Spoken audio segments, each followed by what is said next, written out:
Good morning everyone, I am doctor Manish Jaiswal. तो इस video में हम लोग बात करने वाले हैं छत्तीसगढ़ में नीट की जो 2023 की काउंसलिंग चल रही है एमबीबीएस और बीडीएस की, उसके कुछ इंपॉर्टेंट फैक्ट्स के बारे में। बहुत सारे पेरेंट्स और बच्चों को कन्फ्यूजन है राउंड 2 या अपग्रेडेड राउंड को लेकर। सबसे बड़ा कन्फ्यूजन ये कि क्या अपग्रेडेड राउंड में नया चॉइस फिलिंग करने का आपको चांस मिलेगा या नहीं मिलेगा। तो वो सारी चीज़ें मैं आपको वीडियो में टाइम टू टाइम क्लियर करते आ रहा हूँ। पहले भी कोशिश करूँगा कि आपके सारे क्वेश्चंस के डाउट जो हैं रिलेटेड टू राउंड 2 हम क्लियर करें। बिफोर दैट आप ये शेड्यूल देख लीजिए जो अपडेटेड शेड्यूल था। अपडेटेड शेड्यूल के अकॉर्डिंग आज 20 अगस्त को 20 अगस्त को फर्स्ट राउंड में जो भी बच्चों को अलॉटमेंट मिला है उनके स्क्रूटनी और एडमिशन प्रोसेस का लास्ट डे है, मतलब आज 20 अगस्त। ध्यान रखिएगा इस चीज़ को। आज रात को 8 बजे तक आपको, यदि आप एडमिशन लेना चाहते हैं तो अपना एडमिशन प्रोसेस कंप्लीट करा लेना चाहिए। और यदि जिनको भी फर्स्ट राउंड में अलॉट हुआ था, चाहे वो कोई भी कॉलेज हो, गवर्नमेंट हो या प्राइवेट हो, एमबीबीएस हो या बीडीएस हो, तो जिन्हें भी अलॉट हुआ था उन्हें अपना स्क्रूटनी कराना कंपलसरी है, तभी वो आगे के राउंड में पार्टिसिपेट कर पाएंगे। तो यदि अभी तक आपने स्क्रूटनी नहीं कराया है अलॉटमेंट के बावजूद, ठीक है, तो आप अपना स्क्रूटनी कंप्लीट करा लीजिए, तभी आप राउंड 2 के लिए एलिजिबल रहेंगे। तो इन चीज़ों का आपको ध्यान रखना है। जो बड़ा कन्फ्यूजन है राउंड 2 या अपग्रेडेड राउंड को लेकर है, फिलहाल इसका जो टेंटेटिव शेड्यूल है उसके अकॉर्डिंग फर्स्ट ऑफ ऑल कि कोई नया रजिस्ट्रेशन नहीं लिया जाएगा।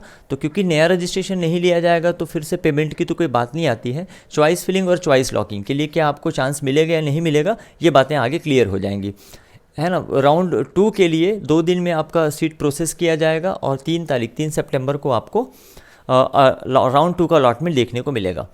1 सितंबर से यहाँ पर छत्तीसगढ़ में एमबीबीएस की कक्षाएं क्लासेस प्रारंभ हो जाएंगी। तो आपको जिस भी कॉलेज में एडमिशन मिला है, आप वहाँ के स्टूडेंट सेक्शन से संपर्क करके ये चीज़ बहुत अच्छे से क्लियर कर लीजिए कि कब से आपकी क्लास स्टार्ट होगी। वो तो कहीं जा रही होगी। देखो तुम्हारे स्कूल आ गए है ना।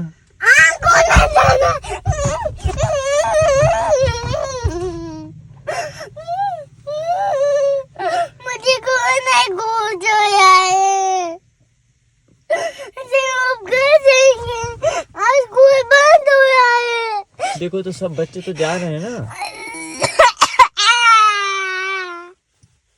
कौन है जाऊंगा मैं? मामा, मुझे घूर नहीं जाना होगा।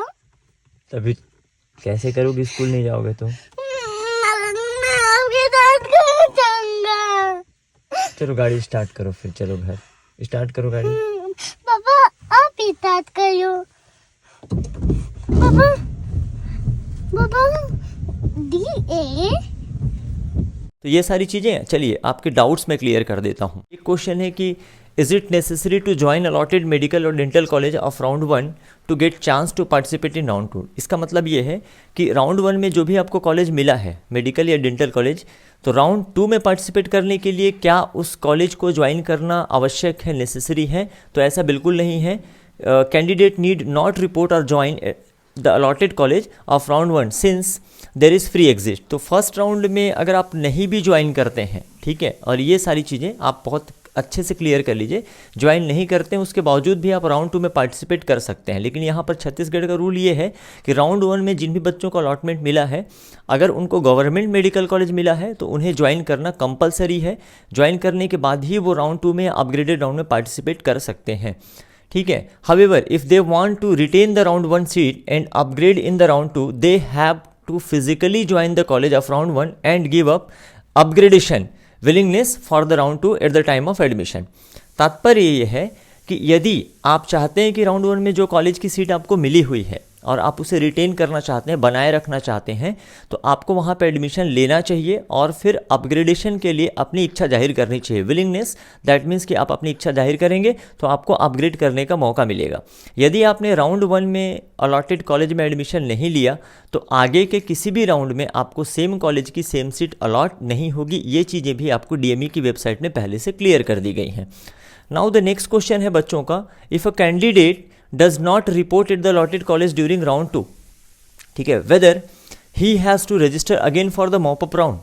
और ये सारी चीज़ें, यदि कोई भी कैंडिडेट राउंड 2 में अलॉटेड कॉलेज में रिपोर्ट नहीं करता है तो क्या मॉप अप राउंड के लिए उसे फिर से रजिस्टर करना पड़ेगा? तो इसका आंसर है यस, ठीक है। Candidate security amount will be forfeited, that means कि जो आपने स्टार्टिंग के टाइम पे, रजिस्ट्रेशन के टाइम पे जो आपने सिक्योरिटी अमाउंट डिपॉजिट किया था वो आपका फोरफिट हो जाएगा, मतलब आपको रिफंड उसका नहीं मिलेगा और अगेन आपको फ्रेश रजिस्ट्रेशन मॉपअप राउंड में कराया जा सकता है। लेकिन ये चीज़ यहाँ पर डीएमई ने ये लिखा हुआ है, पर ऑलरेडी इससे पहले ये मेंशन है कि कोई नया रजिस्ट्रेशन आप नहीं करा सकते। इसका मतलब ये है कि इस केस में ये कैंडिडेट छत्तीसगढ़ के काउंसलिंग से बाहर हो जाएंगे। आप समझिए, ये सारे जो फ्रिक्वेंटली आस्क्ड क्वेश्चन हैं ये डीएमई के वेबसाइट पर ही हैं, मैं खुद से इनको जनरेट करके आपको एक्सप्लेन नहीं कर रहा हूँ, मे बी वीडियो थोड़ा लंबा हो जाएगा, बट आप चीज़ों को समझिए। यहाँ पर इन्होंने लिखा हुआ है कि मॉपअप राउंड में आप फ्रेश रजिस्ट्रेशन करा सकते हैं फ्रेश पेमेंट करके, लेकिन इससे पहले इन्होंने क्लियर कर दिया है कि सेकेंड राउंड में या मॉपअप राउंड में कोई नया या फ्रेश रजिस्ट्रेशन नहीं होगा। तो बच्चे इन्हीं सब चीज़ों को लेकर कंफ्यूज हैं कि इसको माना जाए या उन्होंने जो पहले बोला हुआ है उसको माना जाए। एनीवे, नेक्स्ट क्वेश्चन देखिए, who are eligible for second round of allotment, कौन कौन इसमें एलिजिबल होते हैं। तो दो ग्रुप में डिवाइड कर दिया गया है बच्चों को, ठीक है। Candidate eligible for seat allotment in second round would be from one of the following groups. Number 1, registered candidate जिन्होंने ऑलरेडी रजिस्ट्रेशन कराया हुआ है and did not get any seat allotment in the first round, जिनको first round में कोई भी seat allot नहीं हुई है और ऑलरेडी जिन्होंने रजिस्ट्रेशन कराया हुआ था वो पार्टिसिपेट कर सकते हैं। और candidate who have reported at allotted institute during first round of the allotment and submitted willingness for the second round for upgradation. तो फर्स्ट राउंड में जिनको अलॉटमेंट मिला हुआ था और अलॉटमेंट लेने के बाद उन्होंने एडमिशन लिया हुआ है और सेकेंड राउंड में वो अपग्रेडेशन के लिए इच्छा जाहिर करते हैं, तो ये दोनों ही टाइप के कैंडिडेट सेकेंड राउंड में पार्टिसिपेट कर सकते हैं। कौन एलिजिबल नहीं है सेकेंड राउंड के लिए, तो candidate who has become non eligible due to having inadequate documents, मतलब जिनको फर्स्ट राउंड में अलॉटमेंट मिला था किसी डॉक्यूमेंट की कमी के कारण या कुछ गलत डॉक्यूमेंट या अपर्याप्त डॉक्यूमेंट्स के कारण उन्होंने फर्स्ट राउंड में मिले हुए कॉलेज पे एडमिशन नहीं लिया, दैट मीन्स कि एलिजिबिलिटी क्राइटेरिया से ही वो बाहर हो गए, तो वो फर्स्ट राउंड के बाद सेकेंड राउंड में पार्टिसिपेट नहीं कर सकते। And second, who have not registered in the round 1 और राउंड 2, तो जिन्होंने फर्स्ट राउंड या सेकेंड राउंड में रजिस्ट्रेशन ही नहीं किया है तो सेकेंड राउंड में पार्टिसिपेट करने की तो कोई संभावना बनती ही नहीं है। व्हाट इज इंपॉर्टेंट, अब देखिए क्वेश्चन नंबर 12 को देखिए, can a candidate participate in second round without submitting fresh choice based on choice submitted before round 1। ये सबसे इंपॉर्टेंट क्वेश्चन है कि क्या कोई कैंडिडेट जो सेकेंड राउंड में पार्टिसिपेट कर रहा है वो बिना फ्रेश चॉइस फिलिंग किए, ठीक है, पहले राउंड के चॉइस फिलिंग के बेसिस पे सेकेंड राउंड या अपग्रेडेड राउंड में पार्टिसिपेट कर सकता है। ये सबसे बड़ा क्वेश्चन है और इसको दोनों जगह अलग अलग एक्सप्लेनेशन दिया हुआ है, ठीक है, इसलिए बच्चों को ज़्यादा कन्फ्यूजन है। Fresh choice submission by eligible candidates as mentioned above is necessary. अब देखिए ये डीएमई के वेबसाइट पर ही है, मैं फिर से आपको रिमाइंड कर रहा हूँ कि उन्होंने ही कहा है कि सेकेंड राउंड में पार्टिसिपेट करने के लिए जो भी एलिजिबल कैंडिडेट हैं उनको नया या फ्रेश चॉइस भरना आवश्यक है, ठीक है, नेसेसरी है for consideration for seat allotment during the round 2। तो जो भी कैंडिडेट अगर फ्रेश चॉइस फिलिंग नहीं करेंगे, ठीक है, राउंड 2 के लिए, तो वो ऑलरेडी फर्स्ट जो चॉइस फिलिंग आपने किया हुआ था राउंड 1, ठीक है, वो अमान्य हो जाएगा, ठीक है, अमान्य हो जाएगा। दैट मीन्स कि पहले राउंड में आपने जो चॉइस फिलिंग किया हुआ है उसके बेसिस पे सेकंड राउंड में अलॉटमेंट नहीं होगा। आप सेकंड राउंड के लिए फ्रेश चॉइस फिलिंग आपको करना है और अपने चॉइस को आप रीअरेंज कर सकते हैं इसके अकॉर्डिंग। नाउ ये कोई भी चीज़ मैं अभी अपने मन से आपको बना के नहीं बता रहा हूँ, जो भी डॉक्यूमेंट्स में है, जो भी इन्होंने लिखा हुआ है उसके आधार पर ही आपको एक्सप्लेन किया जा रहा है। Now, if candidate does not submit fresh choice during the choice filling period, the candidate will not be considered for the allotment of seat during round 2 and will retain the already allotted joint seat if any. इसका मतलब ये है कि यदि आप कोई candidate जिन्होंने second round के लिए चॉइस फिलिंग नहीं किया सपोज, और ऑलरेडी इनको पहले फर्स्ट राउंड में कोई कॉलेज अलॉट हो गया था और उस कॉलेज में इन्होंने एडमिशन ले लिया है, तो उसको उसी कॉलेज में बना रहना होगा, उसको सेकेंड राउंड के लिए कंसीडर नहीं किया जाएगा। ये मान लिया जाएगा कि उनको फर्स्ट राउंड में जो कॉलेज मिला हुआ था उससे वो सेटिस्फाइड हैं, खुश हैं, इसलिए अब वो अपग्रेडेशन में या सेकेंड राउंड में पार्टिसिपेट करने के इच्छुक नहीं है। ये बातें उन कैंडिडेट्स की हो रही हैं जिनको कोई ना कोई कॉलेज अलॉट हुआ था और उन्होंने एडमिशन लिया था। यदि आपने फर्स्ट राउंड में मिले हुए कॉलेज में एडमिशन ही नहीं लिया है और सेकेंड राउंड के लिए चॉइस फिलिंग भी नहीं कर रहे हैं, इसका मतलब आप सीधे सीधे काउंसलिंग से एग्जिट हैं। तो ये हो गया क्वेश्चन नंबर आपका क्या था, ये 11 था। लेट मी सी सम मोर क्वेश्चन, ठीक है। Then after question number 12, okay 11 और 12 मैंने आपको क्लियर कर दिया है। देन आपका क्वेश्चन नंबर 18, 20 और 29 पे हम बात करेंगे, ठीक है।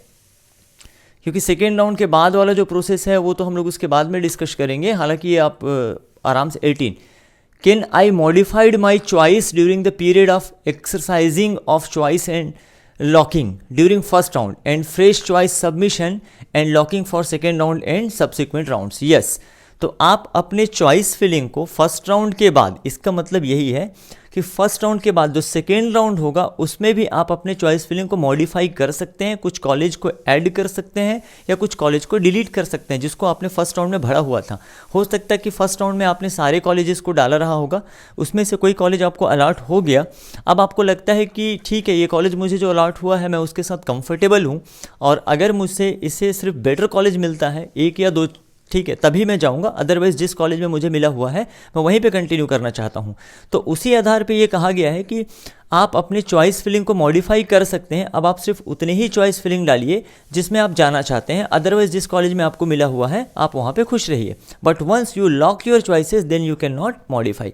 तो चॉइस फिल कर सकते हैं, मॉडिफाई कर सकते हैं, लेकिन एक बार आपने चॉइस फिलिंग को लॉक कर दिया सेकेंड राउंड में तो उसमें आपको एडिट करने का ऑप्शन नहीं मिलेगा। देन क्वेश्चन नंबर क्या लेना है मुझे इसमें, next is question number 20। Print out तो आप वहाँ से कर ही सकते हैं। If I opt to participate in the second round of counselling whether my allotted seat of first round will be cancelled. Right, पास से बिल्कुल क्लियर दिखता नहीं है, ऐसा देखना पड़ता है। आप लोगों को लग रहा होगा कि सर इतना ईजी देख रहे हैं, नहीं, थोड़ा दूर जाके देखना पड़ता है, लाइक दिस, ठीक है। तो इसमें ये लिखा हुआ है कि अगर आप सेकेंड राउंड के काउंसलिंग में पार्टिसिपेट करते हैं, है ना, if I opt for the participate in the second round of counselling whether my allotted seat of first round will be cancelled. तो क्या अगर आपने सेकेंड राउंड में पार्टिसिपेट किया और तो उससे आपका फर्स्ट राउंड का जो सीट अलॉटमेंट है क्या वो कैंसिल हो जाएगा या किस स्थिति में कैंसिल होगा? तो आपको ये चीज़ ध्यान देना है कि जिन भी बच्चों ने अपग्रेडेशन का विकल्प नहीं भरा है, पहली बात तो उनको तो अपग्रेडेशन की अपॉर्चुनिटी शायद ही मिले, और अगर मिल भी जाती है और वो ऑनलाइन अपग्रेडेशन के लिए अप्लाई करते हैं, तो यदि फर्स्ट राउंड में उनको कोई कॉलेज अलॉट हुआ था और सेकेंड राउंड में उनका नाम नहीं आता है, इसका मतलब ये होता है कि फर्स्ट राउंड के बाद उनको अपग्रेड नहीं किया गया है, जिस भी कॉलेज में उन्होंने फर्स्ट राउंड में एडमिशन लिया था वो उनका कॉलेज बना हुआ है। दूसरी स्थिति ये है कि सेकेंड राउंड के अलॉटमेंट में उनका नाम आ गया, मतलब कि उनको अपग्रेड कर दिया गया है, ठीक है। तो अपग्रेड करने के बाद क्या होता है कि जब आपको अपग्रेड कर दिया जाता है तो आपकी जो पहली सीट थी जो आपको पहले राउंड में मिली थी, अब वो किसी और को अलॉट कर दी गई है, तो आपको अपना एडमिशन जो है नए अलॉटेड इंस्टीट्यूट में लेना ही पड़ेगा। ऐसा ऑप्शन नहीं रहता कि अरे ठीक है यार मैं अब डिसीजन चेंज हो गया, अपग्रेडेशन में मैंने पार्टिसिपेट तो कर लिया लेकिन मेरा मन नहीं है अब जाने का, तो ऐसा आपको नहीं करना है।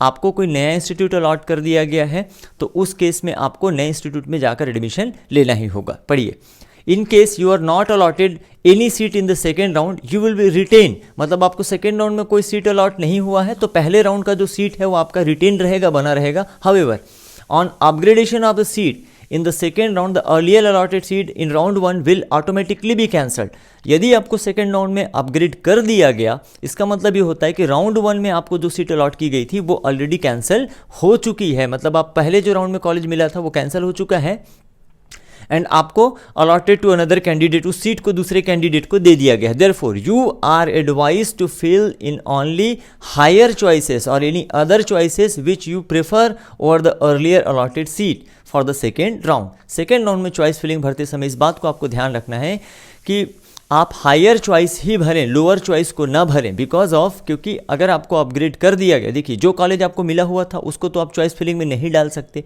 अब उन्हीं कॉलेजेस को डाल सकते हैं जो कॉलेज आपको नहीं मिले हुए हैं। तो जिस कॉलेज में अभी आप फिलहाल हैं उस कॉलेज से ऊपर लेवल के कॉलेज को ही, ऊपर स्तर के अच्छे कॉलेजेस को ही चॉइस फिलिंग में डालिए। गलती से भी MBBS के बच्चे ऐसा ना हो कि BDS डाल दें या कुछ और डाल दें तो आपके रैंकिंग तक वो अवेलेबल रहा तो आपको प्रदान कर दिया जाएगा, तो आप फंस जाएंगे। MBBS से डाउनग्रेड भी होता है, अपग्रेड ही नहीं डाउनग्रेड भी हो सकता है अगर आपने गलती से चॉइस फिलिंग में BDS को ऊपर में डाल दिया। एक केस है मेरे पास, एक बच्चे का रैंक अच्छा है, मार्क्स अच्छा है, लेकिन चॉइस फिलिंग में उसने BDS को सबसे ऊपर में रखा हुआ है, उससे कई मार्क्स नीचे वालों को MBBS मिला हुआ है लेकिन उसको BDS मिल गया क्योंकि उसने चॉइस फिलिंग में ऊपर को क्या डाल दिया था, BDS डाला हुआ था। तो ये चीज़ आपको ध्यान देना चाहिए। एंड द लास्ट क्वेश्चन में फिलहाल इससे लेने वाला हूँ 29। In case I get an upgraded seat but in the same college because of change of category, ठीक है, do I have to take admission on the allotted seat again, मतलब upgradation का मतलब इसमें थोड़ा सा आपके लिए कॉम्प्लिकेटेड है। आपको लगता होगा अरे मैं तो पहले पंडित जैन मेडिकल कॉलेज में था, राउंड 2 के अलॉटमेंट में भी मेरे को पंडित जैन मेडिकल कॉलेज ही मिला है। अगर राउंड 2 के अलॉटमेंट लिस्ट में आपका नाम आया है, इसका मतलब ये है भले ही वो सेम कॉलेज हो, सेम कॉलेज में कैटेगरी चेंज होने के बाद मिल सकता है। एक ओबीसी के कैंडिडेट को अनरिजर्व की सीट मिल सकती है, या किसी दूसरे रिजर्व कैंडिडेट को अनरिजर्व की सीट अपग्रेडेशन में मिल सकती है। तो इसके बाद अगर आपको लग रहा है कि एज ए ओबीसी मैंने पंडित जैन मेडिकल कॉलेज में एडमिशन तो ले लिया था, लेकिन अभी मुझे अपग्रेड कर दिया गया है, अपग्रेड इन द सेंस कि अपग्रेडेड लिस्ट में भी मेरा नाम है और मुझे एमबीबीएस की सीट यहाँ पे मिल रही है एज ए अनरिजर्व, तो क्या मुझे फिर से एडमिशन लेना पड़ेगा? तो आंसर है इसका yes, you have to get relieving letter from the same college. आपको उसी कॉलेज से रिलीविंग लेटर लेना है और उसके बाद उसी कॉलेज में अगेन एडमिशन भी आपको लेना है। ठीक है, तो इस चीज़ का आपको ध्यान रखना है। Relieving letter generated online for the earlier seat and get an admission letter again generated online for the upgraded category seat from the है ना concern institute, otherwise your seat will be cancelled and allotted to another candidate in the mop up round. That's all for this video. Thank you very much. आपका दिन शुभ हो। Thank you.